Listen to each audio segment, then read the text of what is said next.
Bismillahirrahmanirrahim. Assalamualaikum warahmatullahi wabarakatuh. Alhamdulillahilladzi arsala rasulahu bil huda wa dinil haq liyudhhirahu 'ala dini kullih wa kafa billahi shahida. Asyhadu an la ilaha illallah wahdahu la syarika lah wa asyhadu anna Muhammadan abduhu wa rasuluh la nabiyya ba'dah. Allahumma salli wa sallim ala sayyidina wa habibina wa maulana Muhammad wa ala alihi wa ashabihi wa man sara ala nahjihi wa ta'bi da'watihi ila yaumil qiyamah. Allahumma inna nas'aluka ilman nafi'a wa na'udzubika min 'ilmin la yanfa'. Allahumma la sahla illa ma ja'altahu sahla wa anta tasul husna idza syi'ta sahla. Rabbi shrah li sadri wa yassir li amri wahlul 'uqdatam min lisani yafqahu qawli. Amma ba'd. Hadirin hadirat para jamaah, para Bapak Ibu sekalian rahimakumullah. Marilah kita lanjutkan tafsir Al-Munir. Kita sekarang sampai pada pembahasan surah Ali Imran ayat 156 sampai 158 yang berjudul peringatan bagi kaum mukminin agar selalu waspada terhadap perkataan-perkataan kaum munafik, dorongan untuk berjihad dan penjelasan tentang keutamaan jihad ya. A'udzu billahi minasyaitonir rajim. Ya ayyuhalladzina amanu la takunu kalladzina kafaru wa qalu li ikhwanihim idza darabu fil ardi aw kanu ghuzzan law kanu indana ma matu wa ma qutilu liyaj'alallahu dzalika hasratan fi qulubihim wallahu yuhyi wa yumit wallahu bima ta'maluna basir. Wahai orang-orang yang beriman, janganlah kamu seperti orang-orang kafir. Yang dimaksud orang-orang kafir di sini adalah orang-orang munafik yang berada di Madinah. Mereka mengatakan kepada saudara-saudara mereka apabila mereka mengadakan perjalanan di muka bumi atau mereka berperang. Kalau mereka tetap bersama-sama kita, tentulah mereka tidak mati dan tidak dibunuh. Akibat dari perkataan dan keyakinan mereka yang demikian itu, Allah menimbulkan rasa penyesalan yang sangat di dalam hati mereka. Allah menghidupkan dan mematikan, dan Allah melihat apa yang kalian kerjakan. Wala in qutiltum fi sabilillahi aw muttum lamaghfiratum minallahi wa rahmatun khairum mimma yajma'un. Dan sungguh kalau kamu gugur, terbunuh di jalan Allah atau meninggal, tentulah ampunan Allah dan rahmatnya lebih baik bagimu dari harta rampasan yang mereka kumpulkan. Wala imuttum au qutiltum la ilallahi tuhsyarun. Dan sungguh jika kamu meninggal atau gugur, tentulah kepada Allah saja kamu dikumpulkan.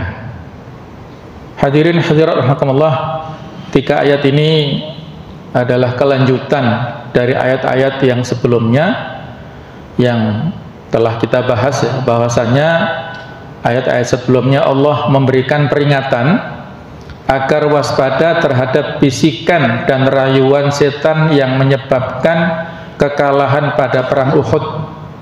Panjang lebar di ayat-ayat sebelumnya Allah menyampaikan, menjelaskan kepada kita semuanya bagaimana kejadian peristiwa yang ada pada perang Uhud, baik itu sebelum, saat ataupun sesudahnya. Pelajaran yang sangat banyak bisa kita ambil dari kekalahan pada perang Uhud itu. Nah, di sini Allah Ta'ala memperingatkan agar kita semuanya waspada terhadap perkataan dan penyesatan para kaki tangan setan, yaitu kaum munafik. Mereka ini menjadi kaki tangan setan yang kalau digambarkan di surat An-Nas minal jinnati wan nas ya. Setan ini ada yang dari golongan jin dan ada yang dari golongan manusia. Nah, setan dari golongan manusia ini ada dari orang munafik, dari orang kafir, para orang fasik, mereka yang senantiasa mengajak kepada keburukan. Nah, itulah setan dari golongan manusia ya. Berikutnya tentang tafsir dan penjelasan. Allah Ta'ala melarang dan memperingatkan kaum mukminin agar jangan sampai bersikap menyerupai orang-orang kafir di dalam akidah mereka yang sesat, yang bisa diketahui dengan jelas dari perkataan atau komentar mereka tentang saudara-saudara mereka yang mati di perjalanan atau di tengah medan pertempuran. Seandainya, di antara perkataan mereka adalah seandainya mereka tidak melakukan hal itu, maka tentunya mereka tidak mengalami apa yang menimpa mereka tersebut. Sebagai murajaah ya, apa yang sudah kita ketahui dan kita jelaskan bersama bahwa sebelum peperangan Uhud ini, orang-orang ya di antara yang utama adalah orang-orang munafik sudah mengusulkan ya, supaya orang-orang kaum muslimin tidak keluar dari Madinah ya, mereka bertahan di Madinah, tidak keluar ke medan Uhud. Kemudian dari kaum muda kalangan sahabat lebih mengusulkan untuk keluar, apalagi yang tidak ikut dalam perang Badar. Mereka ingin merasakan bagaimana peperangan melawan orang-orang kafir Mekah, maka diikutilah pendapat para sahabat muda ini, yaitu Rasulullah dan para sahabat menyongsong dan menghadapi orang-orang kafir di Bukit Uhud. Ternyata mendapatkan kekalahan di sana. Nah, inilah yang diungkit-ungkit terus oleh orang-orang munafik ya. Seandainya mereka tidak keluar Madinah, maka tidak akan mendapatkan kekalahan, tidak akan meninggal dan lain-lain. Nah, ini merupakan bentuk tidak ridho ya kepada takdir. Nah, kaitannya dengan masalah akidah di sini. Jadi kita diingatkan tidak boleh menyerupai atau tasyabbuh dengan orang-orang kafir. Apakah tasyabbuh dalam hal muamalah atau kaitannya dengan akhlak, moral, perilaku, adat istiadat, dan apalagi tasyabbuh menyerupai dalam bidang akidah. Perkataan ini ekspresi daripada akidah yang disampaikan oleh mereka tidak percaya dan tidak ridho kepada takdir yang telah ditentukan oleh Allah Ta'ala.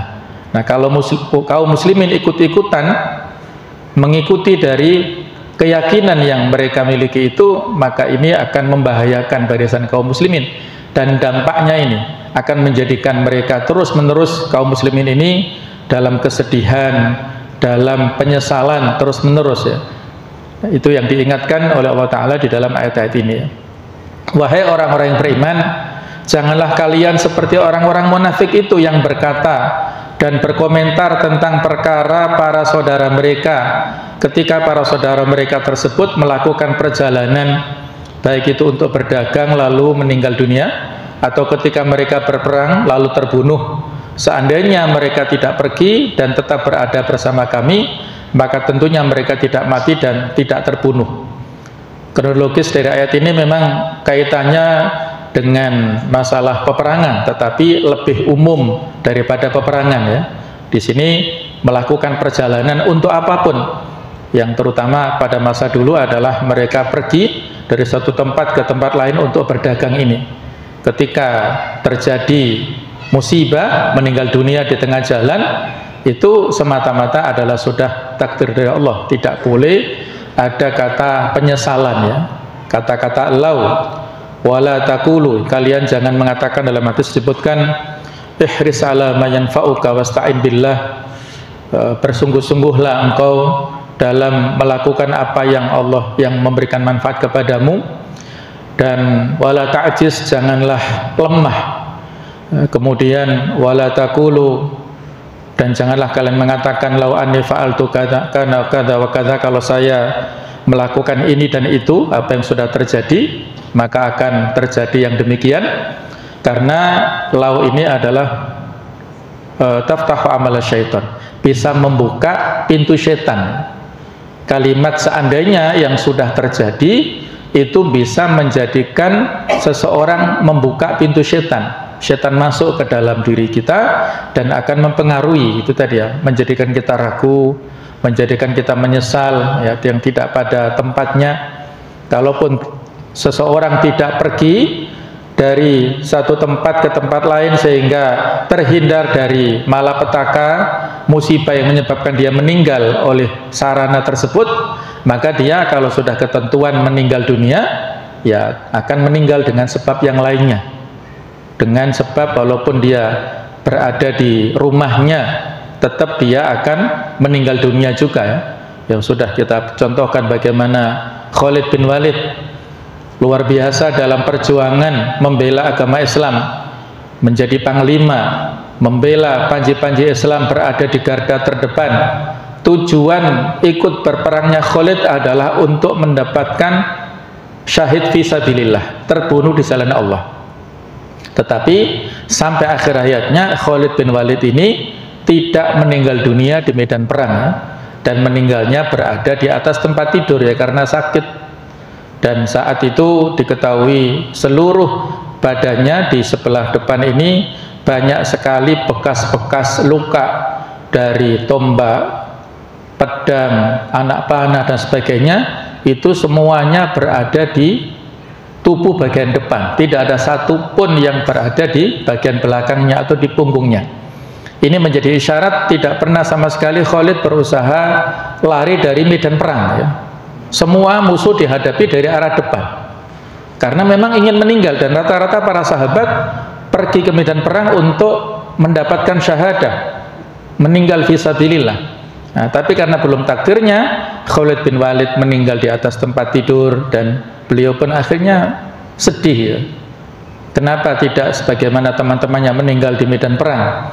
Tapi sebagian sahabatnya memberikan hiburan, ya Khalid, anta Saifullah al-Maslul, wahai Khalid, engkau ini pedang Allah yang terhunus, yang keluar dari rangkanya, dari tempatnya. Maka Allah tidak rela kalau pedangnya itu dibunuh oleh musuh-musuhnya. Allah sendiri yang mematikanmu wahai Khalid, yang mencabut nyawamu, bukan karena dibunuh oleh musuh-musuhnya. Akhirnya ini sedikit memberikan hiburan kepada Khalid ya. Jadi beliau meninggal dalam keadaan sakit, dan walau demikian itu masih dalam kategori syahadah ya, karena ada hadis mengatakan barang siapa yang berkehendak atau berazam ya, yang menginginkan meninggal di atas fisabilillah, maka dia termasuk fisabilillah walaupun dia meninggal di atas tempat tidurnya. Yang penting adalah azam dan niatnya.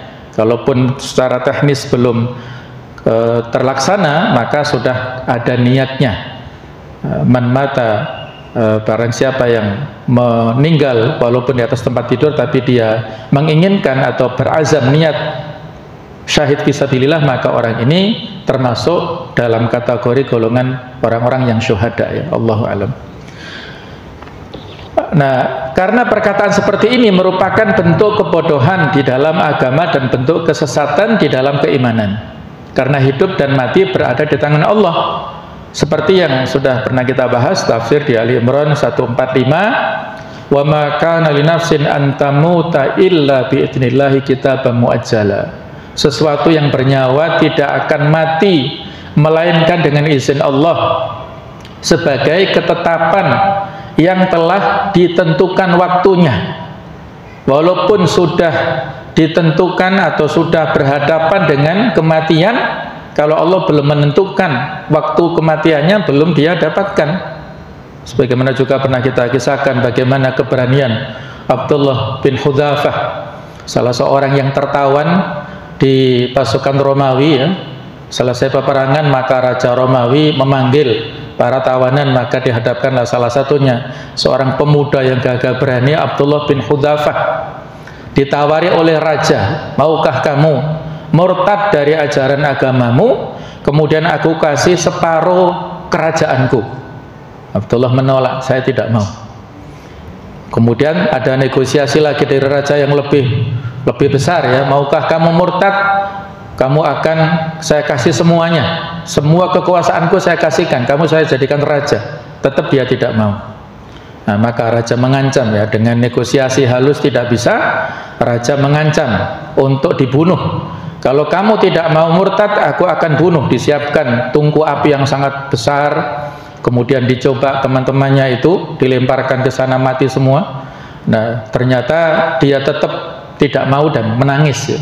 Dikira sang raja dia takut mati. Ada apa kamu menangis ya? Maka dia jawab, saya menangis karena hanya punya satu nyawa. Saya ingin punya 100 nyawa, sehingga satu demi satu saya dilemparkan, nyawa saya mati, disusul sampai 100 nyawa ini. Nah, sayangnya saya hanya punya satu nyawa. Akhirnya raja sudah angkat tangan ya, menyerah dari keteguhan iman Abdullah bin Hudzafah ini.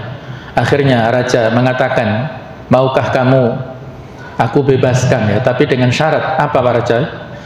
Kamu bisa mencium kepalaku. Nah, itu syarat dari raja. Kata Abdullah bin Hudzafah, ya boleh, tapi syaratnya juga harus membebaskan kawan-kawanku semuanya, para tawanan kaum muslimin. Kata raja, iya nggak apa-apa. Nah, maka saat itulah sang Abdullah bin Hudzafah ini mencium kepala Raja Romawi, dan akhirnya kaum muslimin yang tertawan dibebaskan semuanya dari tawanan raja ini. Dan akhirnya pada saat mereka sampai di Madinah, Umar dan para sahabat menyambut kedatangan pasukan ini dan mengatakan kepada para kaum muslimin saat itu, wahai kaum muslimin, ini adalah Abdullah bin Hudzafah yang mencium kepala Raja Romawi sehingga menjadikan dia bebas dan kaum muslimin bebas, dan sebagai penghormatan atas apa yang dia lakukan, aku pertama-tama yang mencium keningnya, mencium kepalanya, dan akhirnya diikuti oleh para sahabat yang lain sebagai bentuk takzim dan hormat kepada Abdullah bin Hudzafah ini. Ini contoh bahwasanya kematian ini adalah hak Allah Ta'ala, atas izin Allah saja seorang itu mati.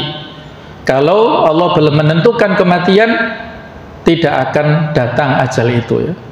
Walaupun tadi Abdullah bin Hudzafah sudah berhadapan dengan kematian, sudah ditunjukkan ketetapan ataupun ketentuan untuk teman-temannya tadi yang sebagian sudah meninggal, tetapi Allah Ta'ala belum menentukan untuknya dan juga untuk kaum muslimin yang lainnya, maka belum ada ajal tersebut dia dapatkan. Itu adalah semata-mata bi'idnillahi kitabah mu'ajjalah, dengan izin Allah dalam ketetapan ketentuan yang telah waktunya telah ditentukan.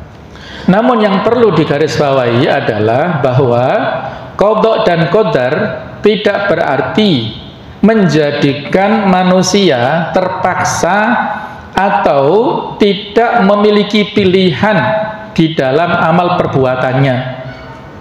Sampai-sampai ada yang karena frustasi bunuh diri ya, misalnya, itu tidak boleh ya.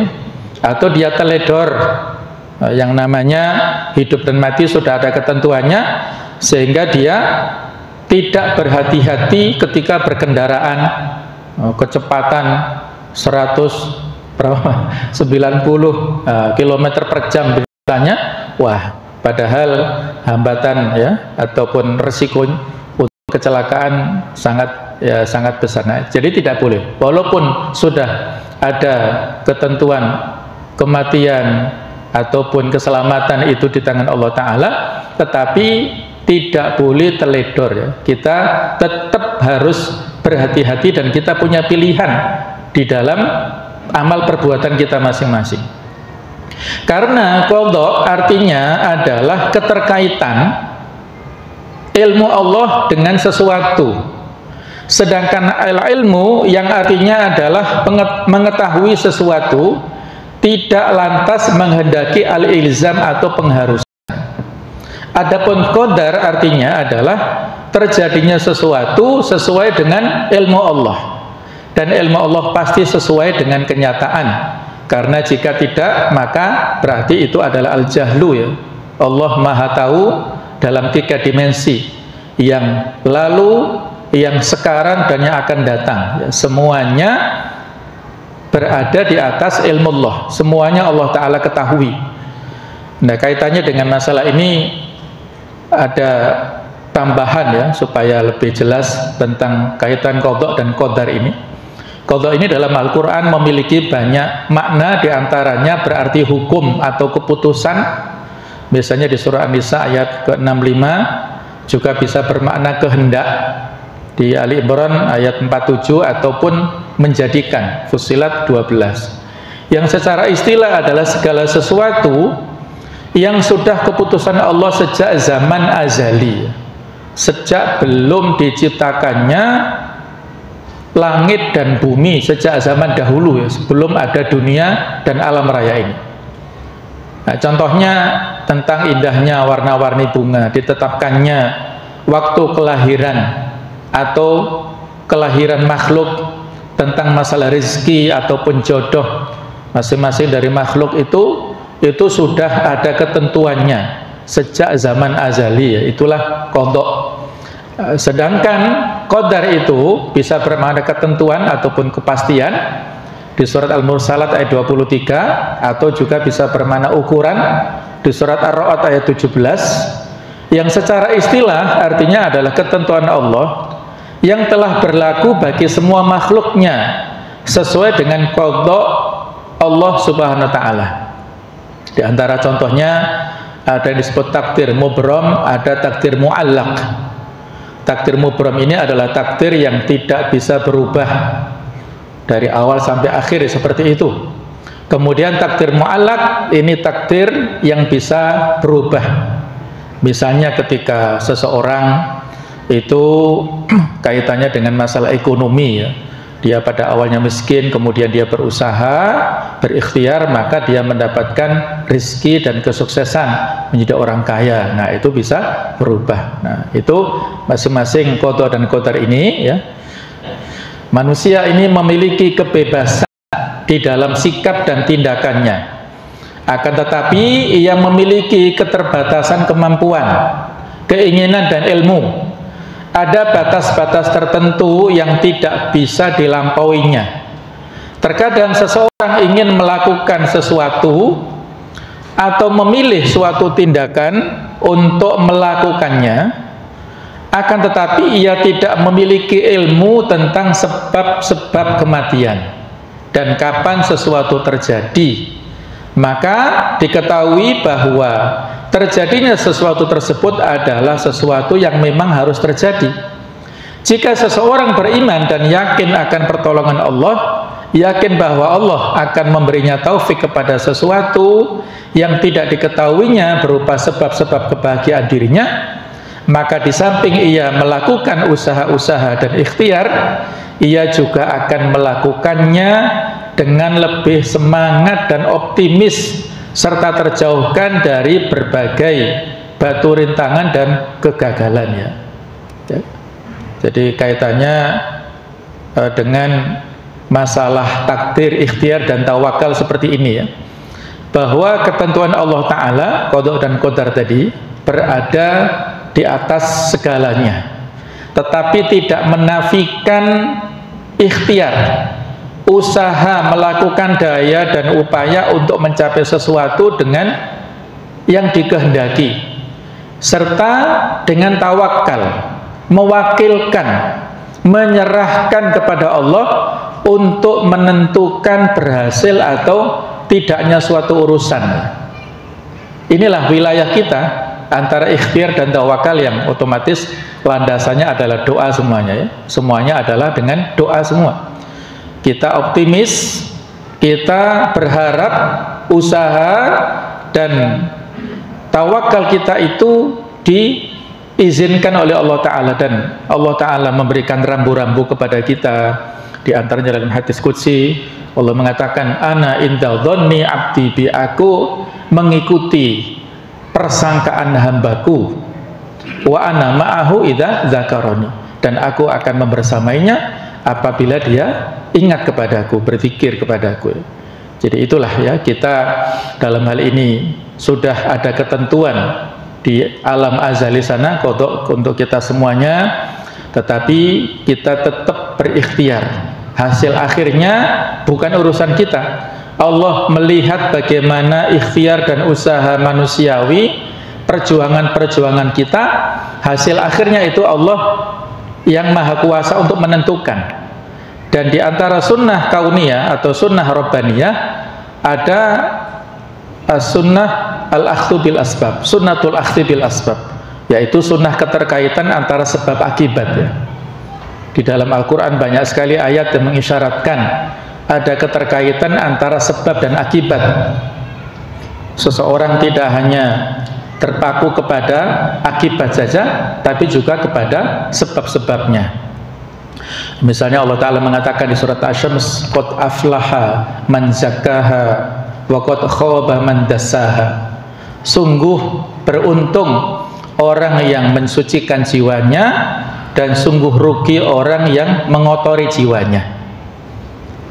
Kebersihan jiwa, tazkiyatun nafs ya, bersihnya jiwa kita, kemudian kotornya jiwa itu adalah merupakan akibat, dan sebabnya adalah man zakkaha dan man khobaha tadi ya, orang yang mensucikan dan orang mengotori. Kalau kita melakukan proses tazkiyah pembersihan, maka hasilnya Allah mentakdirkan jiwa kita menjadi bersih.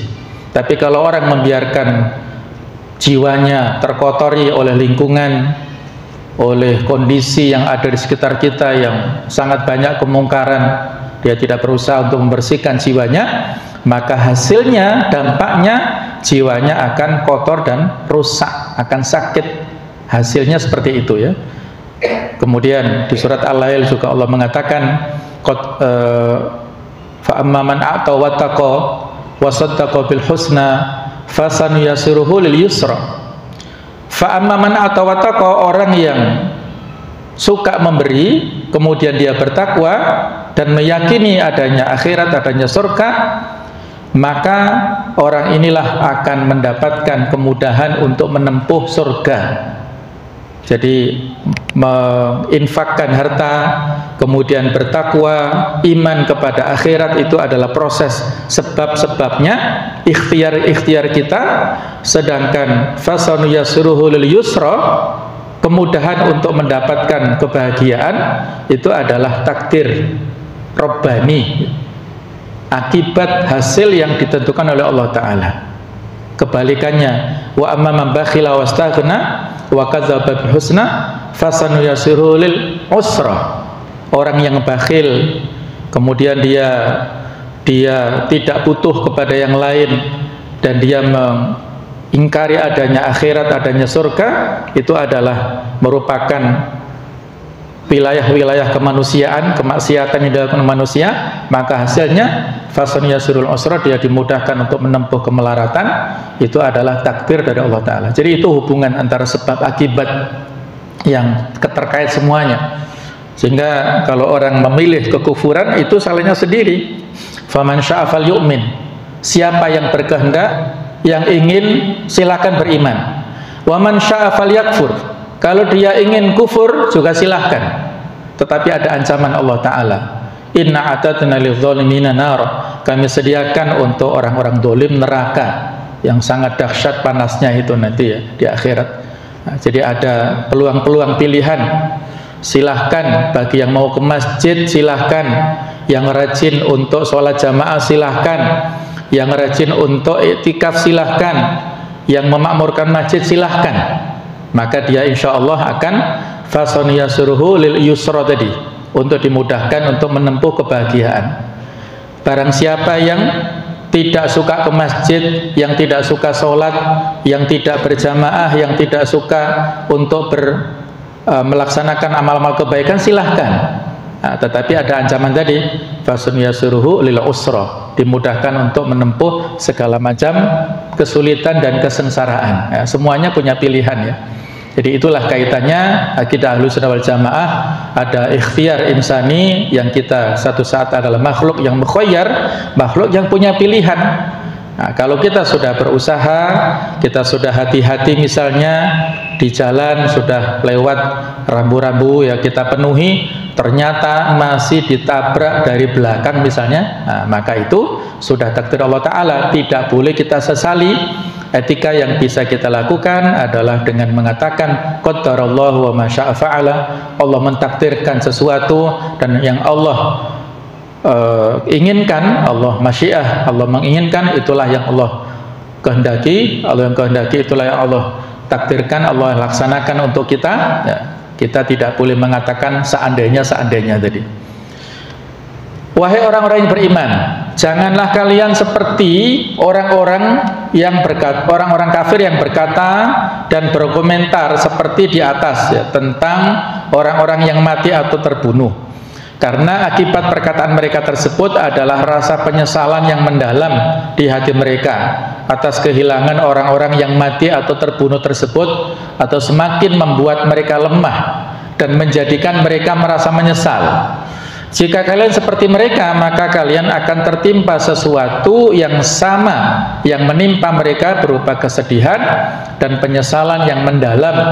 Juga kalian akan menjadi lemah untuk berperang seperti mereka. Inilah bedanya antara orang kafir dan mukmin, ya.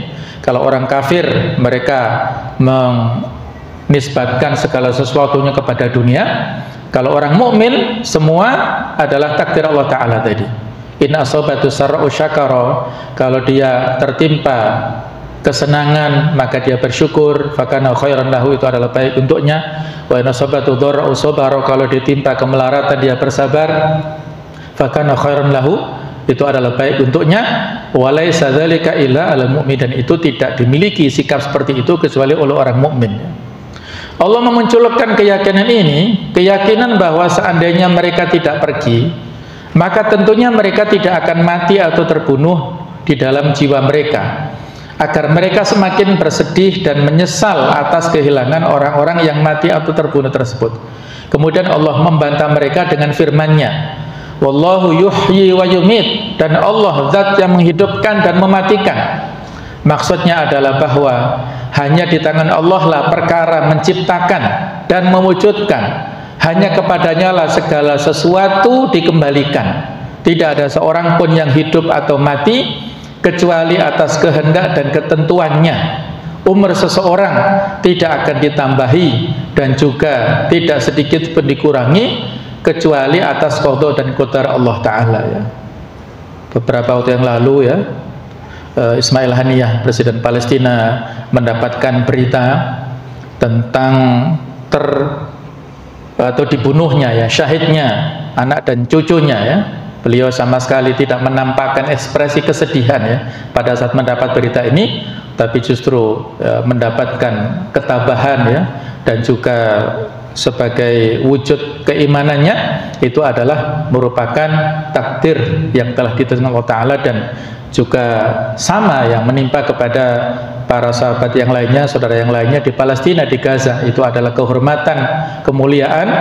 Syahid itu adalah kemuliaan yang diberikan untuk keluarganya, ya. Nah, itu Allah Maha melihat apa yang kalian lakukan. Maksudnya ilmu Allah melingkupi seluruh makhluknya. Tidak ada sesuatu apapun dari urusan-urusan makhluk, baik yang jelas maupun tersembunyi, yang tidak diketahui olehnya. Allah Maha mengetahui apa yang disembunyikan di dalam hati, meskipun itu tidak diungkapkan. Nah, semua ini mengandung unsur at-tarhib, penyemangat, pendorong, membuat senang bagi kaum mukminin dan ancaman bagi orang-orang kafir. Gugur di jalan Allah dan juga mati adalah media, sarana untuk menggapai rahmat, ampunan dan ridho Allah Ta'ala. Dan ini jauh lebih baik dari hidup di dunia, dan jauh lebih baik dari semua harta duniawi yang pasti akan sirna yang mereka kumpulkan. Lebih pantas bagi seorang mukmin untuk lebih mementingkan dan memilih ampunan Allah yang menghapus dosa-dosa dan rahmatnya, yang bisa meninggikan derajat daripada kehidupan duniawi yang fana. Karena apa yang kekal dan abadi jauh lebih baik dari apa yang bersifat sementara dan akan sirna, ya. Kemudian Allah menganjurkan untuk beramal di jalan Allah, karena hanya kepadanya tempat kembali. Allah menjelaskan bahwa setiap orang yang mati atau gugur, maka tempat kembalinya hanyalah kepadanya, untuk kemudian Allah akan memberi balasan yang setimpal kepadanya. Jika baik, maka balasannya juga baik, namun jika jelek, maka balasannya juga jelek. Dengan sebab apapun kematian kalian maka hanya kepada Allah lah tempat kembali kalian, dan hanya kepadanya kalian dikumpulkan ya. Qul innal mautal ladzi tafirruna minhu fa innahu mulaqikum. Katakanlah, kematian yang kalian lari darinya, maka sesungguhnya kematian itu akan mengejar kalian. Tsumma turatuna ila alimil ghaibi wasyahada, kemudian kalian dikembalikan kepada Allah, zat yang mengetahui hal yang ghaib dan yang disaksikan. Ya, semua adalah nanti ada pahala dan ada siksanya di sisi Allah Subhanahu wa taala. Hal ini mengandung unsur penyemangat untuk beramal, menyebarkan jiwa rela berkorban dan berjihad demi akidah, demi meninggikan panji Islam dan membela tanah air.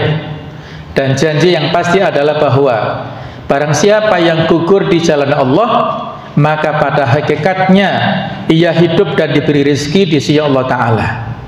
Di samping itu ia juga memiliki nama yang harum dan akan selalu dikenang ya. Dalam salat tadi telah kita baca, wala taqulu liman yaqtulu fi sabilillah amwat, janganlah kalian katakan orang-orang yang meninggal di jalan Allah itu sebagai orang-orang yang mati, bal ahya, tetapi mereka itu orang-orang yang hidup, walakin la tash'urun, tetapi kalian tidak bisa merasakannya. Dalam ayat yang lain disebutkan bal ahya inda rabbihim yurzaqun, tetapi mereka ini hidup di sisi Allah, mereka mendapatkan rezeki. Nah, di antara hadis yang bisa memberikan motivasi kepada kita untuk meraih syahadah fisabilillah, yaitu apa yang disampaikan dalam sebuah riwayat oleh Al-Mikdam bin Ma'dil Karib radhiyallahu anhu. Beliau mengatakan, qala Rasulullah sallallahu alaihi wasallam, Nabi Muhammad sallallahu alaihi wasallam bersabda, inna li syahid indallahi azza wa jalla khisalan. Orang yang mati syahid, syuhada fisabilillah itu paling tidak mendapatkan 6 kemuliaan di sisi Allah Subhanahu wa taala, yaitu yughfaru lahu fi awwali tuf'atin min damihi.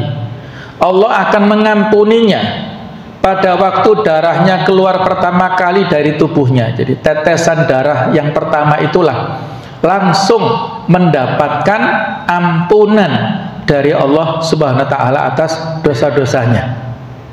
Sehingga orang yang mati syahid ya, tidak perlu dikafani, cukup dikenakan pakaian pada saat itu dan ya dikuburkan.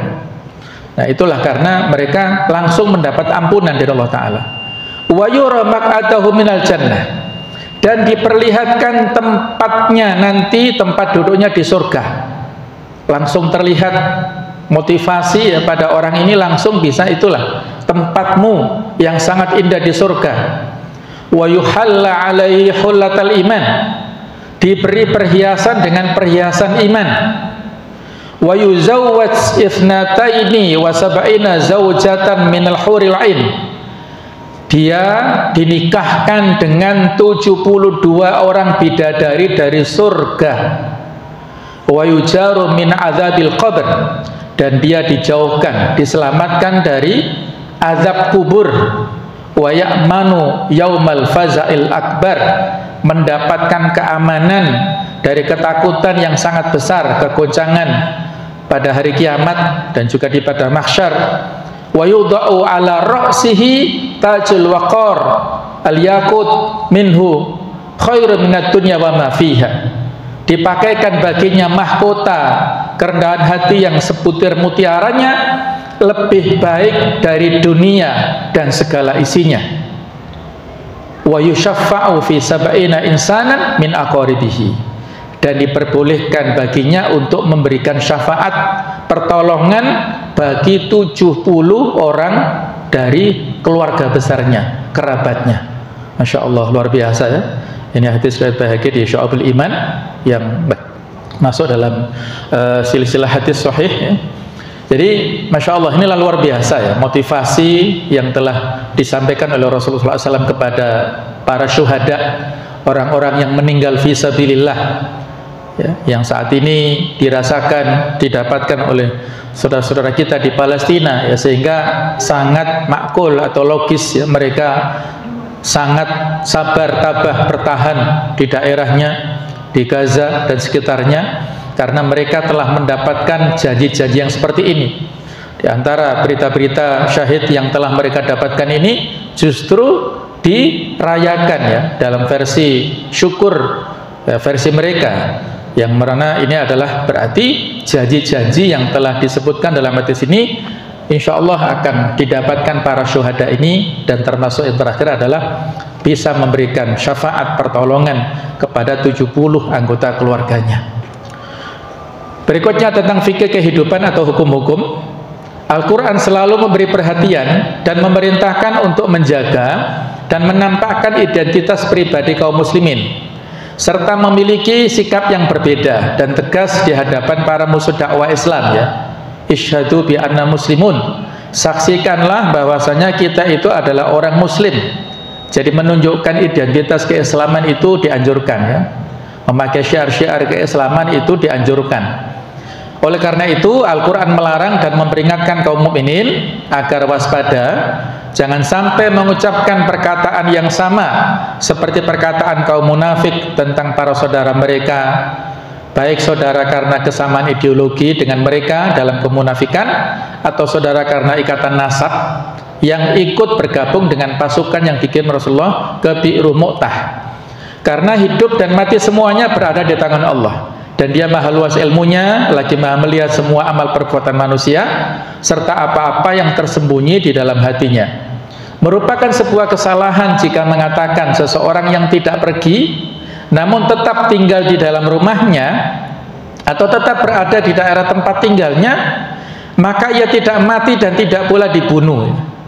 Karena tidak ikut sertanya seseorang di dalam misi jihad tidak menjamin nyawanya akan terjaga. Begitu juga sebaliknya, ikut di dalam misi jihad memerangi musuh tidak bisa merampas nyawa seseorang dan juga tidak mempercepat ajalnya. Banyak di antara saudara kita, kawan-kawan saudara kita justru meninggalnya di dalam rumah. Ada yang tidur tidak bangun, ada yang kepleset di depan kamar mandi, ada yang di dalam kamar mandi, ada yang duduk tiba-tiba saja tidak bisa bangun lagi. Nah, itu banyak kisah, walaupun mereka tidak kemana-mana tapi meninggalnya di dalam rumah. Nah, itu sudah menjadi ketentuan dari takdir Allah Subhanahu wa taala. Janganlah kalian seperti mereka, karena Allah menjadikan perkataan mereka tersebut sebagai penyebab munculnya kesedihan dan penyesalan yang mendalam di dalam hati mereka. Karena dengan perkataan mereka itu kemunafikan mereka terdeteksi.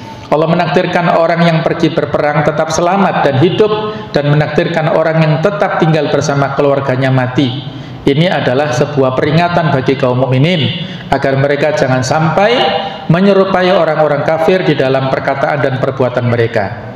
Kemudian Allah menjelaskan bahwa gugur di jalan Allah dan mati di jalannya jauh lebih baik dari seluruh dunia. Kemudian Allah menasihati kaum mukminin dengan firman-Nya, la ilallahi tuhsyarun, hanya kepada Allah kalian dikumpulkan.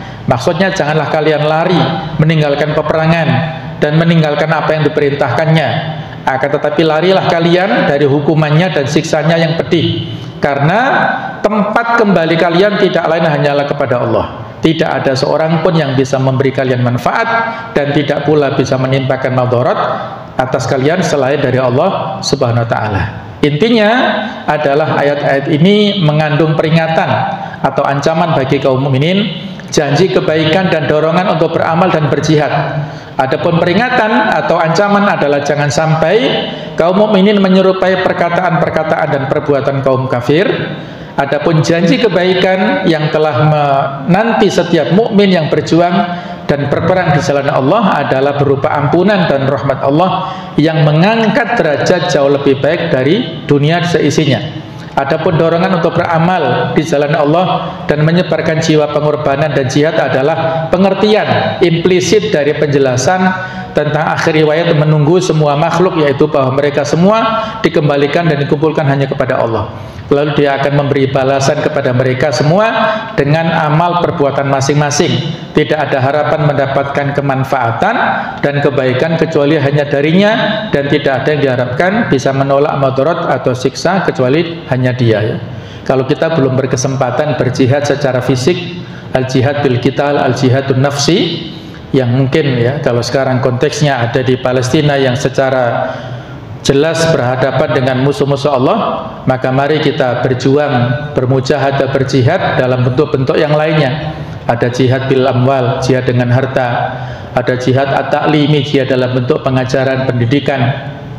Ada jihad dalam bentuk finansial, atau jihad dalam bentuk waktu kita, tenaga kita, pikiran kita, jihad melawan hawa nafsu, dan dalam bentuk yang lebih luas dari itu ya, yang sekarang banyak sekali peluangnya bermujahadah, bersungguh-sungguh dan berjuang untuk menegakkan agama Allah dengan peluang yang ada di hadapan kita masing-masing. Mudah-mudahan Allah Ta'ala memberikan istiqomah pada kita semuanya. Kita selalu berusaha ya di jalan kebenaran, istiqomah di jalan kebenaran sampai akhir hayat. Kita mudah-mudahan mendapatkan husnul khatimah, dikumpulkan di surganya Allah Subhanahu wa taala. Mohon maaf atas segala kekhilafan. Subhanakallahumma bihamdik asyhadu an la ilaha illa anta astaghfiruka wa atubu ilaik. Wassalamualaikum warahmatullahi wabarakatuh.